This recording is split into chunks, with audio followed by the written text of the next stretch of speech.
नमस्कार। आप सुन रहे हैं रेडियो जयघोष 107.8 FM और मैं हूं आपका दोस्त राधेश्याम दीक्षित और कार्यक्रम है विमर्श। विमर्श में हम किसी समाज के महत्वपूर्ण विषय पर बात करते हैं जिसमें कुछ ठोस काम किया जा रहा है या ठोस काम किए जाने की ज़रूरत है या हमारी समझ को विकसित किए जाने की आवश्यकता है। और इन सब परिदृश्य में आपके लिए ये कार्यक्रम बेहद कारगर साबित होता रहा है, ये आपकी प्रतिक्रियाओं से पता चला है। इसलिए हमने आज एक ख़ास मेहमान को बुलाया है जो गंगा माँ के विषय पर काम करते हैं। उनकी निर्मलता, स्वच्छता, साफ सफाई और उनकी अविरल धारा को बरकरार रखने में हमारी जन सहभागिता कैसे हो, इस विषय पर हम बात करेंगे। तो आज का विषय हमने रखा है गंगा की स्वच्छता और सामाजिक सहभागिता। तो हमारे साथ हैं अजीत कुशवाहा जी। आप बहुत बहुत स्वागत हमारे बीच में। वैसे तो युवा हैं, लेकिन जो इनके पास दायित्व है इस कार्य का वो परियोजना समन्वयक का है। राज्य परियोजना समन्वयक हैं ये नेहरू युवा केंद्र के, और जो प्रोजेक्ट है वो है नमामि गंगे, जिसमें युवाओं को भागीदार बनाते हुए, स्टेक होल्डर के तौर पर उनको सहभागी बनाते हुए ये गंगा की स्वच्छता, जागरूकता और सबकी समग्र भागीदारी को सुनिश्चित कर रहे हैं। थोड़ा परियोजना के बारे में बताएं और गंगा के विषय पर आपका चिंतन क्या है, अब तक का आपका अनुभव क्या है वो भी बताएं। जी, देखिए, माँ गंगा को लेकर के बहुत पुराने समय से, काफ़ी लंबे समय से प्रयास किए जा रहे हैं कि गंगा को या अन्य जो सहायक नदियाँ हैं उनको कैसे बचाया जाए। 2014 के बाद से काफ़ी बड़े स्तर पर बदलाव देखे गए, और चूँकि माननीय प्रधानमंत्री जी ने काफ़ी गंगा के लिए, पहली बार ही जब वो बनारस आए थे उनका कहना था कि मुझे माँ गंगा ने बुलाया है। तो वाकई में गंगा के प्रति उनका जो स्नेह है, और हम सभी मुझे लगता है कि पूरे जो भारत की परंपरा रही है, तो सभी का, चाहे वो पर्यावरण की दृष्टि से देख लीजिए या गंगा का अपना एक अपनत्व है, तो हर किसी को अपनी तरफ आकर्षित करती हैं। तो ऐसे में ज़्यादा से ज़्यादा ये है कि कैसे हम उनको स्वच्छ बनाएं, सदा नीरा रखें, जो हम निर्मल गंगा की बात करते हैं। तो नमामि गंगे जब शुरू हुआ, इसके बाद में बहुत सारी चीज़ें चल रही थीं। ये हुआ कि जो हमारा एक महत्वपूर्ण ग्रुप है युवा, खासकर जो गंगा जिन गांव से निकल रही हैं, जिन ज़िलों से निकल रही हैं, उन ज़िले में एक ऐसा ग्रुप हो जो गंगा के लिए काम करे, ताकि हम ज़्यादा से ज़्यादा जागरूकता कर सकें। और जो व्यवहार परिवर्तन की बात थी कि गंगा के आसपास के जितने भी क्षेत्र हैं, school, college, university, NSS, NCC के कैडेट्स और इवन प्राइमरी में पढ़ने वाले बच्चे, उनको पेंटिंग के माध्यम से कैसे उनको जोड़ा जाए, ताकि ये जो जागरूकता का कार्यक्रम है ये बच्चे बच्चे तक, जन जन तक, यानी कि घर घर तक ये अभियान पहुँचे। एक जागरूकता की कड़ी जोड़ने का प्रयास किया गया। 2019 में इसको प्रारंभ किया गया। जल शक्ति और नेहरू युवा केंद्र संगठन के संयुक्त तत्वाधान में इसको शुरू किया गया है, और ये परियोजना विगत 3 वर्षों से सफलतापूर्वक चल रही है। जो देखा जाए तो गंगा के आसपास के जो 24 ज़िले हैं उत्तर प्रदेश में, और पूरे भारत में इसमें 55 ज़िले सम्मिलित हैं। तो ये एक अच्छी खासी टीम है। और जो गंगा के किनारे के हम लोग बेसिकली जो वॉलंटरी सर्विसेज की बात कर रहे हैं कि कैसे हम इसमें स्वयंसेवकों को जोड़ें और वो अपनी जिम्मेदारी को समझें। देश का युवा जिम्मेदार है, वो अपनी जिम्मेदारी का एहसास भी करे। तो उसके लिए हम गंगा दूत बनाते हैं। गंगा दूत ये क्या करते हैं? गंगा दूत वॉलंटियर्स हैं, उनको हम मोटिवेट करते हैं, उनको हम ट्रेनिंग देते हैं। बेसिकली मुद्दा यही है कि जो गंगा के पास रह रहे हैं, जो गंगा से संबंधित ज़िलों में हैं, वो उसके महत्व को और अच्छे से समझते हैं। तो बचाने की जिम्मेदारी पूरे देशवासियों की भी है, लेकिन जो गंगा के बिल्कुल पास में हैं, तट पे हैं, जो आसपास के गांव हैं, वहाँ कॉलेज हैं, स्कूल्स हैं, तो जो युवक मंगल दल हैं, यूथ क्लब्स हैं, उनकी जिम्मेदारी और भी बढ़ जाती है। तो ये बहुत सारे हम लोग छोटे छोटे प्लान लेके आते हैं कि किस तरह से, देखिए, स्वच्छता की जब बात करेंगे, कोई भी युवा सीधे गंगा में स्वच्छता के लिए तैयार नहीं हो जाएगा। हमें उसको उसके बैकग्राउंड को बताना पड़ेगा, गंगा का जो अध्यात्म है, गंगा का जो हमारा आर्थिक महत्व है, गंगा का जो सांस्कृतिक महत्व है, हमें इसकी खूबियाँ भी बतानी है, और इसके साथ साथ हमें ये भी प्रेरित करना है कि आपकी क्या जिम्मेदारी है। तो उसके लिए हम लोग बहुत सारी प्रतियोगिताएँ कराते हैं, और ख़ासकर बहुत सारे जो हमारी मंत्रालय ने भी और जल शक्ति मंत्रालय ने भी, दोनों ने जो संयुक्त प्रयास किए, उसमें यूथ को कनेक्ट करने के लिए जैसे गंगा के किनारे स्पोर्ट्स कराना, खेल की बहुत सारी प्रतियोगिताएं और बहुत अच्छी तरह से गंगा के किनारे हो सकती हैं, क्योंकि गंगा का जो मैदान है वो अपने आप में बहुत अच्छा स्टेडियम है, प्राकृतिक स्टेडियम कह सकते हैं। योगा के कार्यक्रम, बहुत सारे योग के कार्यक्रम गंगा तट पर हुए, नाव में हुए, और काफ़ी हिट गए कार्यक्रम वहाँ के।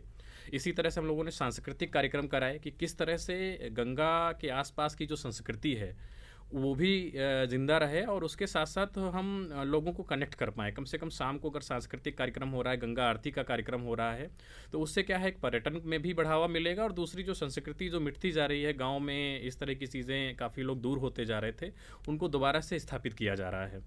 ऐसे ही गाँव में कनेक्ट करने के लिए गंगा चबूतरा का निर्माण करना, गंगा चबूतरा, ताकि एक अच्छा सा चबूतरा बन जाए, लोग बैठें बात करें, गंगा चौपाल लगाएं उस पे, गंगा वाटिका लगाना जिसमें औषधि पौधे हों, फूलदार पौधे हों, कोई ऐसा आश्रम है, स्कूल है जो गंगा के बिल्कुल पास में है, तट के पास है, उसको रिनोवेट करना, उसकी जिम्मेदारी उन युवाओं की ही है जो हमारे गंगा दूत जिम्मेदारी निभा रहे हैं। और ये रचनात्मक प्रतिभा और ये सहभागिता भी है और ये सब वॉलंटरी सर्विसेज है उनकी। इसके लिए उनको कोई भी मानदेय नहीं देता। हाँ, लेकिन बहुत सारे समय समय पर ऐसी प्रतियोगिताएं हैं जिससे हम उनको प्रोत्साहन देते हैं, उनको हम सम्मानित करते हैं, उनको पुरस्कार देते हैं, जिससे वो प्रेरित होकर इस तरह के कार्यक्रम करते रहें। ये बहुत महत्वपूर्ण बात है, क्योंकि कोई भी नदी जो है वो संस्कृतियों के केंद्र में होती है, क्योंकि जो भी कल्चरल इवोल्यूशन हुए हैं, परिवर्तन हुए हैं, वो सब नदियों के किनारे हुए हैं। जो आबादी, जो जनसंख्या का विकास हुआ है वो नदियों के किनारे हुआ है, क्योंकि पानी हमारे जीवन के लिए बेहद ज़रूरी अंग है, जो पंच तत्व हैं उसमें। और पानी के बिना न खेती हो सकती है, पानी के बिना न जीवन की कल्पना की जा सकती है, न पानी के बिना वृक्षों की कल्पना की जा सकती है, न पानी के बिना हमारी जीव जंतु रह सकते हैं। इसलिए नदियों के किनारे ही ये संस्कृति का विकास हुआ। आधुनिक समय में जो तकनीकी विकास हुए हैं उनसे हमारे पास पानी को प्राप्त करने के लिए भूगर्भ जल को दोहन करने की तकनीक विकसित हो गई, इसलिए नदियाँ उपेक्षित होती गई। और उन नदियों में अब हम अपने पुरखों को पिंडदान करने के लिए, आचमन करने के लिए, स्नान करने के लिए जाते तो हैं, लेकिन उनकी स्वच्छता, उनकी निर्मलता और उनकी अविरलता को बरकरार रखने के लिए जो हमारी जिम्मेदारी है, कहीं ना कहीं उससे हम कम जुड़ाव करते चले गए। और इसका दर्द हम सबको है, जो समाज में रहते हैं सबको है, लेकिन ये जिम्मेदारी की भागीदारी कैसे हो जाए ताकि ये समस्या स्वतः समाधान में बदल जाए। बिल्कुल, ये बहुत अच्छा प्रयास है। जैसे गांव के युवाओं ने ही, जैसे हम बात कर रहे हैं ना कि हमारा एक धार्मिक जुड़ाव है, हम पिंडदान के लिए भी जा रहे हैं, पूर्णमासी पे स्नान के लिए भी जा रहे हैं, तो युवाओं ने ऐसी ही टोली बनाई है कि हम घाट पर जो भी व्यक्ति आएगा उसको हम शपथ दिलाएंगे कि वो यहाँ पर पॉलीथीन लेके ना आए, गंदे कपड़े, फूल पत्तियाँ इसके हर जगह ना फेंकें, उनको एक जगह ही पात्र में डालें और उनको वहीं पर डिस्पोज किया जा सके। तो इस तरह की टोली बना करके काम करना, लोगों को प्रेरित करना, उनको शपथ दिलाना, और उनको खासकर ये जो कि धार्मिक महत्व है और हर कोई आस्था से जुड़ा हुआ है गंगा से, तो आस्था के लिए भी हमें उनको उसके महत्व बताने हैं कि जिस तरह से हम अतिक्रमण कर रहे हैं, जिस तरह से गंदगी फैला रहे हैं, तो आने वाले समय में गंगा सिर्फ नाम की ही गंगा होंगी। तो ऐसा जब हम उनको बताते हैं, समझाते हैं, नुक्कड़ नाटक के माध्यम से वो भयावह दृश्य उनके सामने प्रकट करते हैं, तो कहीं ना कहीं वो भी एक हमारे साथ इमोशनल अटैचमेंट उनका होता है, वो गंगा के प्रति कनेक्ट होते हैं और अपनी जिम्मेदारी भी निभाते हैं। तो ऐसे बहुत सारे अभियान जिसमें जन सहभागिता की ही, जो कि हमारा पूरा परियोजना ही जन सहभागिता का है, तो उसमें हम लोग इस तरह के बहुत सारे प्रोग्राम लेके आते हैं कि किस तरह से जो आने वाले लोग हैं उनको कनेक्ट करें, और ये युवा अपने माध्यम से ही इस तरह की एक्टिविटी डिज़ाइन करते हैं। तो उसमें पूर्णमासी के दिन है, कुछ ऐसे प्रोग्राम चला लिए, स्वच्छता का कार्यक्रम चला लिया कि आज जो है स्वच्छता कार्यक्रम पूरे घाट पर चलाया जाएगा, या शपथ का कार्यक्रम है। बहुत सारे स्लोगन युवाओं ने खुद हाथ से लिख करके वहाँ दीवार पर डस्टबिन लगाया जाना, इस तरह के कार्यक्रम किए हैं, और लोगों को कहते हैं कि भाई जो कूड़ा है वो डस्टबिन में डालिए, या जो आप पूजा की सामग्री लेके आए हैं प्रवाहित करने के लिए, तो जितने भी अच्छे घाट हैं, जो हो सकता है किसी छोटे घाट पर ना बना हो, लेकिन हर जगह ऐसी व्यवस्थाएं की गई हैं कि एक पात्र में अपना वो जो है पूजन सामग्री डाल दें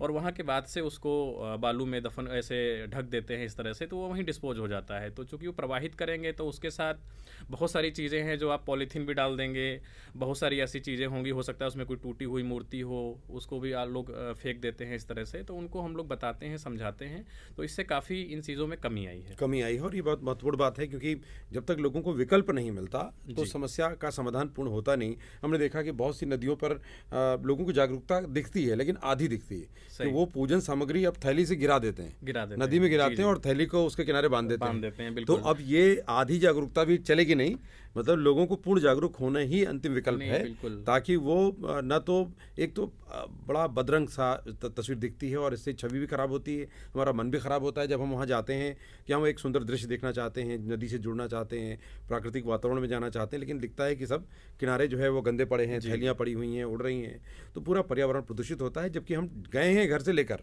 एक जगह हमने सफाई की और दूसरी जगह हम गंदी कर दे रहे हैं, जो कि जीवनदायी नहीं है।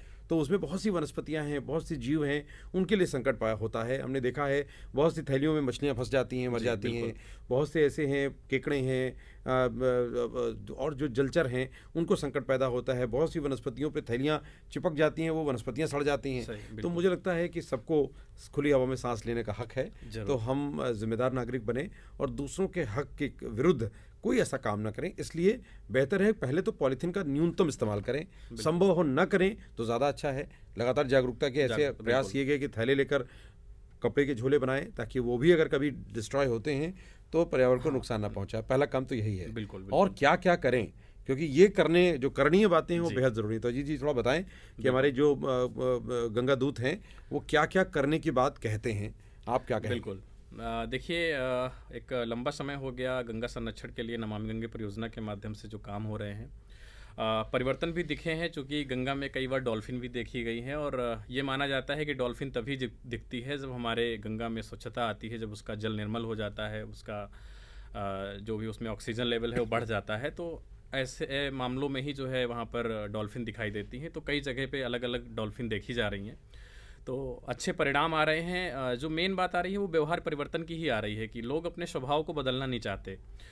वो आस्था से जोड़ करके या उसको अपने उसी पुरातन चीज़ों से ही कनेक्ट करके देखते हैं। तो बहुत सारे इसमें जो नए युवा जुड़े हैं, उत्तर प्रदेश में लगभग 17,000 युवा इस परियोजना में जुड़े हुए हैं। 17,000? 17,000 बहुत बड़ी ये तादाद। वॉलेंट्री सर्विसेज दे रहे हैं। और युवक जो हमारे यूथ क्लब हैं उनकी संख्या अलग है। तो ये गंगा के 5 किलोमीटर के दायरे की ही संख्या है। तो उनका जो मुख्य काम है वो जो प्रेरित करते हैं, पहला तो यही है कि ज़्यादा से ज़्यादा वृक्षारोपण करना गंगा के क्षेत्र में, कि हमारा जितना भी ग्रीन बेल्ट बढ़ेगा तो वो गंगा के लिए बेहतर होगा, ऑक्सीजन की जल मात्रा स्तर अच्छी होगी, बढ़ेगा, जी। जल स्तर बढ़ेगा। एब्जॉर्प्शन पानी का जी। बहुत बढ़ेगा। और ऐसे ही वृक्ष लगाए जा रहे हैं। जैसे अभी हरिशंकरी लगाने की बात आई थी, तो प्लांटेशन में ज़्यादा से ज़्यादा ऐसे वृक्ष ही लिए जा रहे हैं जिनका कोई ना कोई महत्व हो, चाहे वो उनका फलदार पौधे हों या उनकी जड़ों में जो है ज़्यादा से ज़्यादा जल संरक्षण की क्षमता हो। ये बहुत तो- महत्वपूर्ण बात की है, लेकिन हरिशंकरी के बारे में कम लोग जानते हैं। जी। उनको ये जानना जरूरी है कि उसको हरिशंकरी कहा क्यों जाता है, उसमें कौन कौन से पेड़ शामिल हैं, बिल्कुल। और इन पेड़ों का हमारे इकोलॉजी यानी पूरी परिस्थिति के तंत्र में कितनी बड़ी भूमिका है, जी। जरूर बताएं। तो हरिशंकरी में बरगद, पीपल और पाकड़, ये 3 वृक्ष का 3 पौधों का जो संयुक्त है है। संयुक्त है, और ये तीनों एक साथ एक ही थलहे में लगाए जाते हैं। कई बार ऐसा भी हुआ, मैंने देखा सोशल मीडिया पर लोग कमेंट करते हैं कि भाई ऐसी भी क्या जल्दी थी कि एक ही थैले में जो है तीनों पौधे लगा दिए गए। तो खैर उनको जानकारी नहीं रही होगी। तो ऐसे में ये है कि उसका बड़ा रीज़न है कि ज़्यादा से ज़्यादा वो जल संरक्षण, जो कि ये जो पौधे हैं तीनों, ये बड़ा महत्व है इनका कि ज़्यादा से ज़्यादा जल संग्रहण की क्षमता होती है इनमें।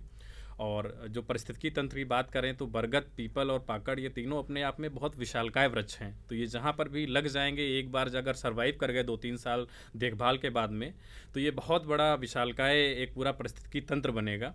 तो ये बहुत अच्छा इसका महत्व भी है, और जल संग्रहण की क्षमता भी बहुत अच्छी है इसकी। तो इन पौधों को इस तरह से रोपित कर रहे हैं। दूसरा जो पंचवटी का है कि हम पंचवटी लगाएंगे, पंचपल्लव लगाएंगे, तो वो बहुत सारी चीज़ें हैं, और हम लोग अपने प्रशिक्षण के माध्यम से लोगों को बताते भी हैं, युवाओं को भी, और गाँव में जो जनसंख्या है उनको भी हम इसके लिए बताते हैं। तो एक तो ये वृक्षारोपण का काम हो गया। और ये जानना बहुत ज़रूरी है कि जो बायोडाइवर्सिटी, जो जैव विविधता की बात हम किताबों में पढ़ते हैं, जी। इस जैव विविधता में सबसे बड़ा योगदान अगर कोई पौधे देते हैं तो ये 3 देते हैं, जी। जिनके जो फल गिरते हैं तो वो न जाने कितने करोड़ों जो सूक्ष्म जीवों का पोषण पोषण आहार होता है, बनते हैं, बिल्कुल। न जाने कितने पक्षियों के घोंसलों का आधार बनते हैं, न जाने कितनी चिड़िया जो है उनके लिए रिहाइश बनते हैं, और बहुत से ऐसे जीव जो एक दूसरे पर निर्भर हैं। ये सबका घर वो है बिल्कुल। बरगद, पीपल और पाकड़ हैं, और राहगीरों के लिए छाया तो बनते ही हैं। जी। और बड़ी घनी इनकी जो घनी है एक छाया कैनोपी बिल्कुल होती है, तैयार हो और ये जाती बड़ी है। महत्वपूर्ण है। जहाँ पर भी है वो बुजुर्गों की देन है, लेकिन इस पीढ़ी ने क्या किया, कई जगह हमने नए क्या पौधे किया, घाट पर भी लगाए अब गए लग रहे हैं। जी। तो नए पौधे तैयार भी हो रहे हैं, कई घाट पे युवाओं ने लगाए हैं, तैयार हो रहे हैं। तो मुझे लगता है आने वाले समय में काफ़ी संख्या में हरिशंकरी देखने को मिलेंगी। तो इस कार्यक्रम के बहाने मैं उन 17,000 जो गंगा दूत हैं उनको मैं साधुवाद करना चाहता हूं कि महत्वपूर्ण कार्य को उन्होंने किया है, और वो वॉलंटियर बने हैं गंगा बचाने के लिए, क्योंकि गंगा अब तक हमको बचाती रही है, बिल्कुल, और बिल्कुल। गंगा भी तब तक बचाती रह पाएगी जब वो खुद बची रह पाएगी। बिल्कुल सही तो बात है। इसलिए गंगा में जो नाले गिरते थे उनको भी अब मोल्ड किए गए हैं, उनको भी अब बचाया जा रहा है कि ताकि कम गिरें, ना गिरें, प्राकृतिक तौर पर एक और बहुत महत्वपूर्ण जिस पर बात हम करेंगे, लेकिन एक छोटे से अंतराल के बाद, क्योंकि प्रकृति के साथ गंगा नमामि गंगे परियोजना कैसे जुड़ रही है, उसमें गंगा समग्र कैसे जुड़ रहा है, उसमें चिंतन कैसे जुड़ रहा है, उसमें संस्कृति के दूत कैसे जुड़ रहे हैं, उसमें उत्सव कैसे मन रहा है, लेकिन एक छोटे से अंतराल के बाद।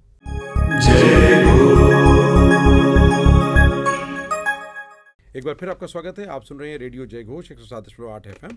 मैं हूं आपका दोस्त राधेश्याम दीक्षित और कार्यक्रम है विमर्श, जिसमें हम बात करते हैं बहुत से आपके ज़िंदगी से जुड़े हुए अहम विषयों की, अहम पहलुओं की, जिनका सीधा आपसे सरोकार है। और इसी तरह की कड़ी में आज हमारे बीच में हैं अजीत कुशवाहा जी, जो कि राज्य परियोजना समन्वयक हैं आप नमामि गंगे के, और आप नेहरू युवा केंद्र से आते हैं। और नेहरू युवा केंद्र यानी युवाओं का वो संगठन जो पूरे देश में युवाओं को संगठित करता है सामाजिक बदलाव के लिए, और ये काम केवल सरकार अकेले नहीं कर सकती, इसलिए असरकारी लोगों को इसमें भागीदार होना पड़ेगा। और युवाओं की आबादी देश में ज़्यादा है, वो सबसे ज़्यादा असरकारी, न केवल वैचारिक तौर पर बल्कि सामाजिक परिवर्तन के तौर पर भी उनकी भूमिका मानी जा रही है, बेहद अहम। तो अब आप बताएं कि इसमें जो इकोलॉजिकल डेवलपमेंट है उसमें बड़ा काम हो रहा है, यहाँ तक कि प्राकृतिक खेती में भी सरकार ने इसको स्वीकार किया, और गंगा के जो ये 55 जनपद हैं उनमें विशेषकर परियोजनाएं लाए हैं। औषधि पूरे बेल्ट में औषधि पौधों के वृक्षारोपण के लिए जो मिशन है उसमें इसको सम्मिलित किया गया है। इसमें जो कल्चरल एक्टिविटीज़ होती हैं, उसमें यात्राएं हैं, उसको भी सम्मिलित किया गया। कितनी तरह के ये आयाम हैं इसके? देखिए, समय समय पर चूँकि गंगा का जो पूरा चैनल है, और कई समय समय पर और परिस्थिति के हिसाब से जो है कई अलग अलग प्रोग्राम आते हैं जागरूकता के लिए, और कई अलग अलग गतिविधियां भी हम लोग आयोजित करते हैं। जैसे वृक्षारोपण है तो उसका अपना एक समय है।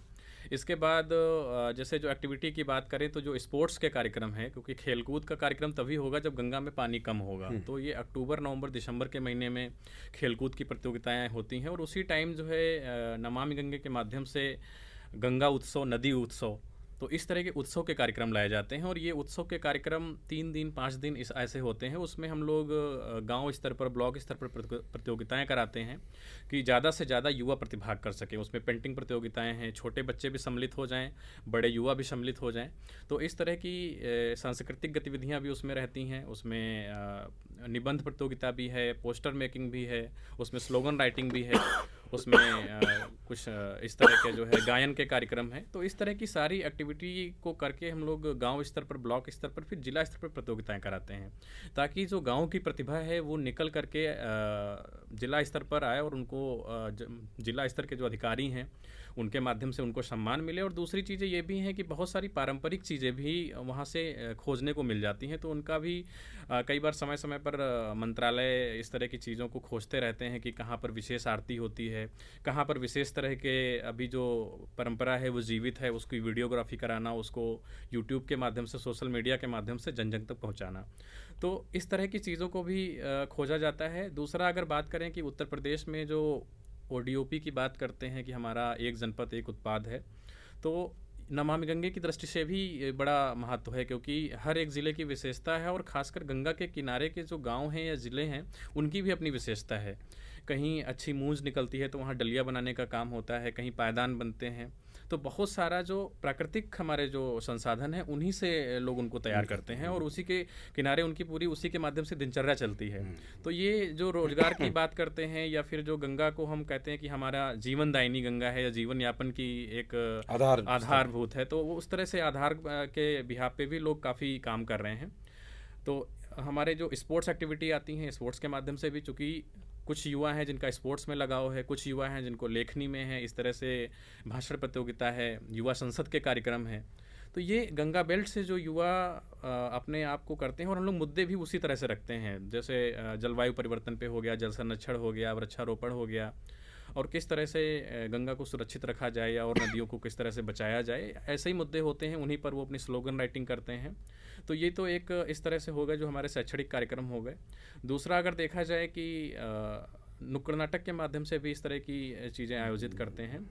तो समय समय पर ऐसे दीपोत्सव के कार्यक्रम किए जाते हैं, गंगा आरती के भी कार्यक्रम किए जाते हैं, और हम लोगों ने पूरा कलेक्शन भी किया उत्तर प्रदेश में कि ऐसे कौन से स्थान हैं जहाँ पर आरती होती है, या जहाँ पर नहीं हो रही है, अगर आरती शुरू हो सकती है क्या वहाँ पर। तो इस तरह के भी स्थान चिन्हित किए गए, और वहाँ पर विशेष प्रशिक्षण भी ऋषिकेश में दिया गया युवाओं को, जो लोग इंटरेस्टेड थे, जो लोग चाहते थे, तो उनको प्रशिक्षित भी किया गया ये कि बहुत प्रशिक्षण के बाद वो इस तरह की चीज़ों को शुरू कर सके। ये बहुत महत्वपूर्ण गतिविधियां आपने बताई हैं जी।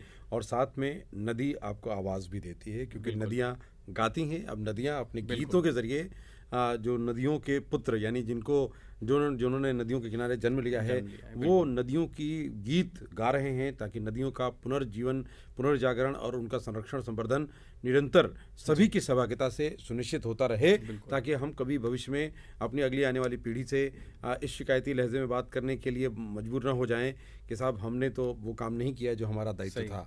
तो क्या गाती हैं नदियाँ? चलते चलते ज़रूर बताएं आप। जी बिल्कुल, देखिए नदियों का कभी भी जब शांत किसी नदी के किनारे बैठिए, तो जब आप हरिद्वार ऋषिकेश में बैठेंगे तो उसकी ध्वनि और जो कह सकते हैं कि ताल वो दूसरी तरह की है। जब मैदानी क्षेत्र में आ जाती हैं तो वो बड़ा शांत, लेकिन शांत के साथ जो स्थिरता है, जो उनमें धैर्य है, वो देखने को मिलता है। और जब आप और आगे बढ़ जाएंगे, प्रयागराज से आगे थोड़ा सा और बिहार को जब टच करने लगती हैं, तो नदी का चूँकि वो अपना चैनल है और वो भौगोलिक स्थिति के अनुसार बदलता रहता है, लेकिन नदी की ये महत्व है कि वो उसकी स्थिरता, उसका धैर्य, उसका जो आगे बढ़ने का जो होता ना कि हमें अपना बहते जाना है, बढ़ते जाना है, तो ये संदेश हमेशा एक पॉजिटिव संदेश हमें नदी देती है। और बहुत सारे आप देखेंगे जितने महापुरुष हुए हैं, जिन्होंने महान गाथाएं जो लिखी हैं, तो कहीं ना कहीं महान सभ्यताएं जो रही हैं वो नदी के किनारे ही जन्म लिया है उन्होंने। तो उसको बचाने के लिए, संरक्षित करने के लिए, बेहतर करने के लिए तो हमारा सबका जो भी सहयोग हो, क्योंकि सरकार के कोई भी कार्यक्रम वो तब तक सफल नहीं होते हैं जब तक जन सहभागिता नहीं होती है। तो हमारी अपनी जिम्मेदारी क्या है कि हमारा जीरो वेस्ट, हमारा कोई भी कचरा हम अपनी जिम्मेदारी ले लें तो शायद पूरा चैनल, पूरा जो है सिस्टम वो सुधर जाएगा, कि हम कोई भी पॉलीथीन नहीं फेंकेंगे, हम गंदगी नहीं फैलाएंगे। तो इस तरह की कोई भी हम लोग शपथ भी दिलाते हैं लोगों को प्रेरित भी करते हैं। तो काफ़ी बदलाव देखने को मिले हैं, लेकिन पूर्ण तो कुछ भी नहीं है। लेकिन मुझे लगता है कि एक एक कदम जब आगे बढ़ाया जाएगा और सब पूरा जब कारवां एक साथ चलेगा, जब लोग आगे बढ़ेंगे, तो बेहतर बदलाव देखने को मिलेंगे। तो आने वाले समय में जो हम अविरल और निर्मल गंगा की बात कर रहे हैं, तो बिल्कुल वो स्वच्छ दिखाई देंगी। और जो गंगा के किनारे का जो कहते हैं ना कि मतलब हर किसी के लिए वो है, चाहे वो बच्चा है, बुज़ुर्ग है, अध्यात्म और रोज़गार, तो बहुत सारा रोज़गार है। अभी कई सारे जो अर्थ गंगा का जो कॉन्सेप्ट आया है पूरा रोज़गार पर केंद्रित है। तो हमारा जो अभी 3 साल तक जो हम लोग प्लानिंग कर रहे थे, तो वो हमने पूरा जो एक स्ट्रक्चर और सेटअप खड़ा किया है। अब जो हमारे आगे की जो एक्टिविटीज़ होंगी, जो गतिविधियां होंगी, वो अर्थ गंगा पर आधारित होंगी। यानी तो हम आजीविका, हाँ, अब हम किस तरह से युवाओं को आय से जोड़ेंगे, उस पर हमारी सारी चीज़ें अब इस वित्तीय वर्ष से शुरू होंगी। तो एक अच्छे मिशन के साथ हम सब साथ आगे होंगे। बढ़ेंगे। जी बिल्कुल, आप भी साथ आइए गंगा समग्र में, नमामि गंगे परियोजना में, और गंगा के किनारे जितनी तरह की गतिविधियां हैं आप सोच सकते हैं, वो सब गतिविधियों में हिस्सेदार बने, भागीदार बने, ताकि हमारा कल बेहतर हो, सुंदर हो, उज्जवल हो, निर्मल हो, गंगा के साथ हो। हर हर गंगे। तो हर हर गंगे, नमामि गंगे। बहुत बहुत धन्यवाद अजीत जी हमारे बीच में आने के लिए, इस महत्वपूर्ण चर्चा को करने के लिए, क्योंकि इससे जागरूकता भी फैलेगी, बहुत से लोगों की समझ भी विकसित होगी, और चिंतन तो विकसित होना ही चाहिए। क्योंकि हम जिस समाज में रहते हैं, जल जंगल जमीन अगर सुरक्षित नहीं रहेंगे तो हमारा पर्यावरण सुरक्षित नहीं रहेगा, और अगर ये सब हुआ तो उसके जिम्मेदार कोई और नहीं, सिर्फ हम और हम हैं। तो अपनी जिम्मेदारी निभाएं, भागीदार बने, जागरूक बने। नमस्कार, सुनते रहें रेडियो जय घोष। जय